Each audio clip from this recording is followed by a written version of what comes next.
मेरा एक सियासी किस्म का सवाल है। अच्छा माशाल्लाह, आप तो यही समझा करते थे आज तक गैर सियासी शख्सियत है। हजूर पाकिस्तान में हालिया इंतखाब के नतीजा में मुस्लिम लीग ने अक्सरियत हासिल की है। उनकी हुकूमत की कामयाबी के लिए हजूर कुछ नसीहत फरमाए थे। किनको? आप मुस्लिम लीग वालों को। उन्होंने मेरी क्या सुननी है? उन तक मेरी बात पहुंचे भी तो वो नज़रअंदाज करेंगे, क्योंकि वो अपनी ताकत में हैं, अपने ज़ोर में हैं, अपने ताकत के नशे में हैं। इसलिए वो एक दूर बैठे आदमी की नाहक की बात की तरफ नाहक तवज्जो क्यों देंगे? नाहक इसलिए मैं कह रहा हूँ कि उनका मेरी बात को देखना बिल्कुल ऐसा ही है जैसे आप एक नाहक बात को सुने उस पर अमल करें। उनकी अक्ल माने भी तो उनके माहौल के तकाजे और हैं, इसलिए हक नाहक का फैसला इस तरह बदल जाया करता है। मैं जो उनको नसीहत करूँगा वो उनके तमाम सियासी तकाज़ों के ख़िलाफ़ होगी। तो कहेंगे ये खामखा बीच में बोल रहा है, ये नाहक बात है, ये इन मानों में मैं कह रहा हूँ, समझे? तो वो कैसे मान जाएंगे जो उनके मफाद के, उनको जो अपना मफाद दिखाई दे रहा है उसके ख़िलाफ़ है। जो कौम का मफाद है उसके मुताबिक होगी। और कौम के मफाद को पूछता कौन है? ये तो झगड़ा पाकिस्तान का। दूसरा ये कि ये जो इंतखाबात हुए हैं इनके मुतालिक आज ही बेनज़ीर साहबा का बयान आया है कि इसमें अक्सरियत फरिश्तों ने वोट डाले हैं। लेकिन मुसीबत ये है कि फरिश्ते न डालते तो शयातीन डालते, और उनका फरिश्ते जिन कहना भी दरअसल शयातीन कहना ही मुराद है। शयातीन इसलिए नहीं कहा उन्होंने कि गुस्सा ना आ जाए। तो जिस मुल्क में शयातीन वोट डालते हों वहाँ नसीहत कहाँ चलेगी? अगर ये अमर वाक़या है और नताइज हैरत अंगेज़ ज़रूर हैं, बेहद तअज्जुब अंगेज़ हैं, क्योंकि बहुत से ऐसे नाम मिट गए जो हमेशा से आया करते थे और जो इनकी राह में दिक्कत पैदा कर सकते थे। ये कतई बात दिखाई देती है कि 2/3 मेजॉरिटी ज़रूर हासिल करनी थी, जिसका मतलब है कुछ कानूनी रद्दोबदल इनके पेश नज़र है। वो क्या है अल्लाह बेहतर जानता है, मगर इन हालात में तबसरे का तो कोई महल ही नहीं, क्योंकि इसका मतलब पीछे कोई हाथ है, पीछे कोई दिमाग है जो इस काम को कर रहा है। वो काजी साहब जो हैं, काजी हुसैन साहब, वो पहले तो सदर पर एतमाद करते हुए खूब उछल रहे थे और जो मनशाए महल समझते थे, महलात सदर का जो मनशा समझते थे, उसके मतलब रैलियाँ करते और ये कहते इंतखाब कोई ना हो, ये पहले एहतसाब हो। लेकिन फैसला कौन ताकतें मालूम होता कोई और थी। चुनाचे उनकी सारी रैलियाँ बेकार गईं और बिल आखिर वो इंतखाब हुए वक्त के ऊपर हुए। एक मकसद मुमकिन है उस जिद्दोजहद का ऐसा हो जो हासिल हो गया हो, वो ये है कि अगर ऐसा शख्स जिसके मुतालिक सारा ज़माना जानता हो कि उसके सदर साहब से बहुत गहरे ताल्लुकात हैं, जिनके मुतालिक अखबारों में ये हों या ना हों, अखबारों में ये खबरें छपती रही हों कि उनकी आपस की बातें भी रिकॉर्ड हुई हैं, सदर के वादे भी हैं उनसे, उन्होंने ये भी सदर से कहा प्राइवेट निजी गुफ्तगू में कि मरवाना देना हमें, सवाल ही नहीं, मैं नहीं छोड़ूंगा, तुम फिक्र न करो।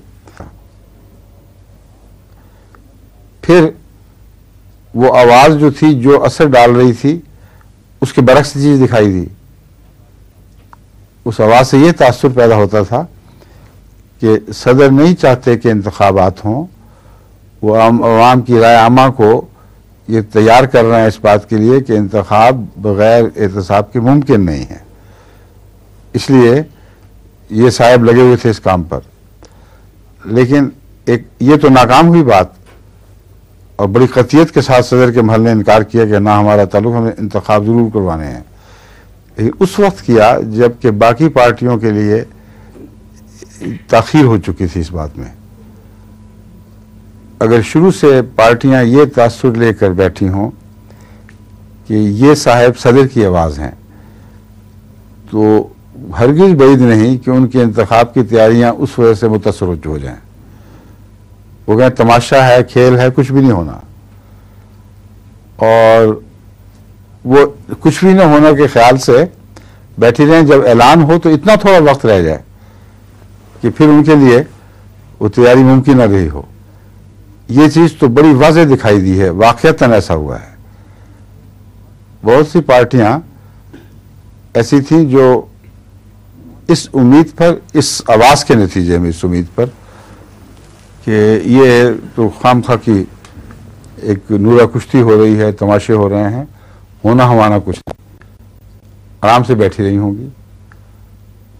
और जब ये ऐलान हुआ बड़ी संजीदगी के साथ कि हो के रहेगा और फौज तैयार हो गई है, तो इतने थोड़े दिन रह गए थे कि उसमें हमारे जैसे मुल्क में सियासी शऊर को बेदार करना उस थोड़े से अरसे में और अवाम को हरकत में ले आना, ये बहुत मुश्किल काम था। इसलिए जिसको कहते हैं टर्न आउट कम हुआ, अवाम ने रद्द कर दिया है। ये झूठ है, हमारे अवाम बेचारे इतनी सोचने वाले हैं ही नहीं कि रद्द करें या कबूल करें, अपने मफादात देखने हैं, पार्टियां बनानी हैं। जो सुस्त रफ्तार माशरा और सुस्त रफ्तार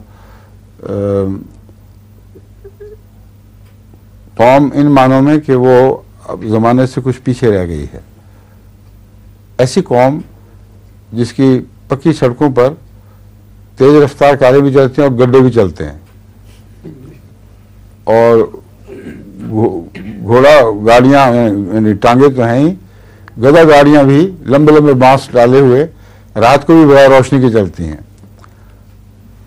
ऐसी सड़क पर चलना,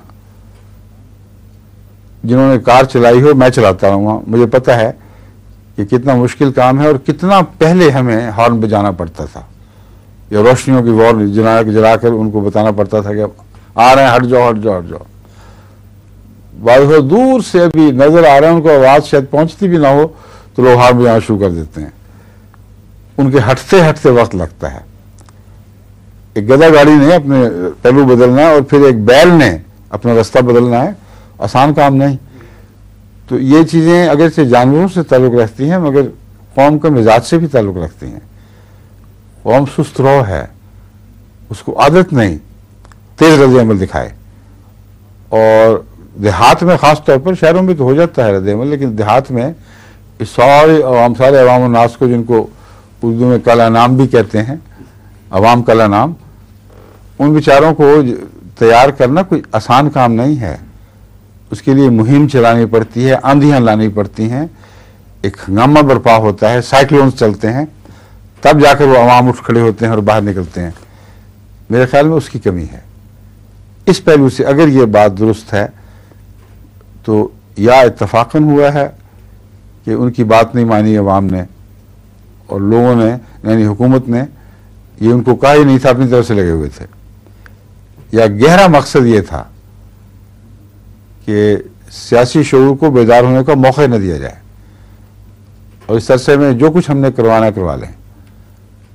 अगर ये बात दुरुस्त है तो फिर राय पूछने का मतलब ही कोई नहीं। मुझे क्या पता कि उनकी सोचें क्या हैं जिन्होंने करवाया सब कुछ।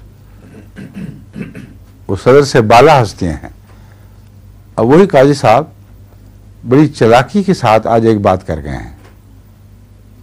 चालाकी तो उनकी दाखिल है बड़ी सख्त। उन्होंने कहा है कि ये जो अब पहले कह रहे थे 20% से ज़्यादा हो गई नहीं, और अपने नाम क्रेडिट लेने के लिए ये ऐलान कर रहे थे, ऐ अवाम नास 80% घरों में बैठे रहो, 20% जाओ। तो ऐसा हम खाना ऐलान है। अवामों को क्या पता कि कितनी फीसद पूरी होगी। मैं जाऊंगा तो 80% बिगड़ेगी या ठीक होगी। इस फीसद के हिसाब से तो अवाम नास अंदाजा लगा सकते ही नहीं। अगर हुक्म भी मान लिया काजी साहब का तो इस पर अमल मुमकिन ही नहीं।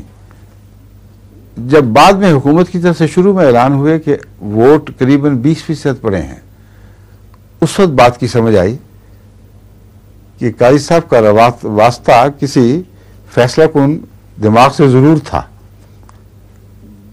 इल्हाम से तो सवाल ही नहीं पैदा होता कि वो मुशर्रफ किए गए हों कभी। जो मुनकिर हैं इस बात के कि अब ज़माने में अल्लाह ताला किसी से कलाम कर सकता है। तो इनका इल्हाम कसर सदारत से उतरता होगा या किसी और साहिब अमर की तरफ से उतरता होगा जो दुनिया का साहिब अमर है। तो उस वक्त जब शुरू के ऐलान हुए उस वक्त मुझे बात समझ आई, ये कारी साहब जो फीसद की बात कर रहे हैं बज़ाहिर बड़ी अहमकाना बात है। एक खुले बंदों बार बार ऐलान फरमा रहे हैं, काज हुक्म दे रहे हैं कि देखो आमदुन्नास 80% घर बैठे रहें, 20% चले जाएं। वो अहमकाना से ज्यादा वो शातिराना था, यानी उसमें चाल चली जा रही थी। वो ये चाल थी कि ये मेरा ये हो जाएगा, नाम हो जाएगा कि इतना सही है दादा, और मेरा ये असर पड़ जाएगा, कौम तो मेरे साथ बैठी हुई है सारी। इस 20% वोट वाले जो मुंतखब लोग हैं इनकी क्या हैसियत है, जब मेरे हुक्म पर 80% घर बैठे रहे तो 80% मेरे साथ है। तो इस लिहाज से वो इन आमतुन्नास इनके आमतुन्नास बन जाते हैं। लेकिन उस दौरान उनको महसूस हुआ कि बात हाथ से निकल रही है, 20% रखते हुए हमारी मर्जी के आदमी सारे आएंगे नहीं।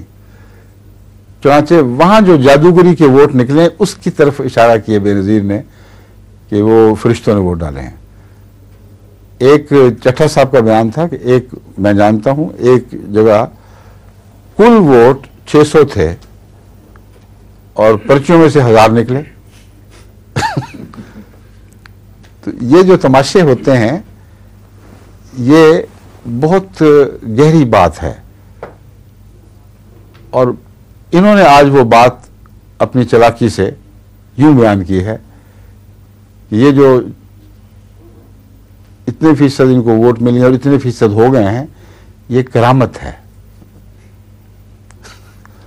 और समझे करामत क्या समझे हैं भाई? वो करामत वाले में फरिश्ता ही है ना? नहीं नहीं नहीं नहीं, हमारे जो आर्मी के चीफ स्टाफ हैं, जो कमांडर इन चीफ हैं, उनका नाम जहांगीर करामत है, समझे? ठीक। तो इस जालिम ने ये तासुर दिया है, डरपोक भी बड़ा सख्त है और बहादुर भी बनता है और चालाक भी। तो एक लफ्ज़ करामत में ये अपनी करामत दिखा गए हैं। ये कहना चाहते हैं कि बेवकूफ़ों, पीछे फौज है और कमांडर इन चीफ साहब के हुक्म से सब कुछ हुआ है।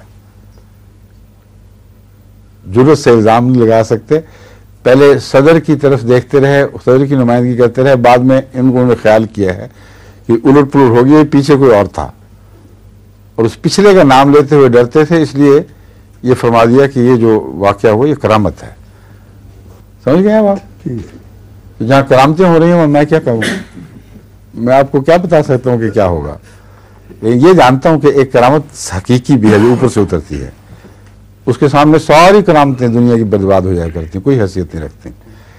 तो अल्लाह बेहतर जानते हैं, हम दुआएं करते हैं, सब दुआएं करें कि खुदा अब अपनी करामत दिखाए। ठीक है?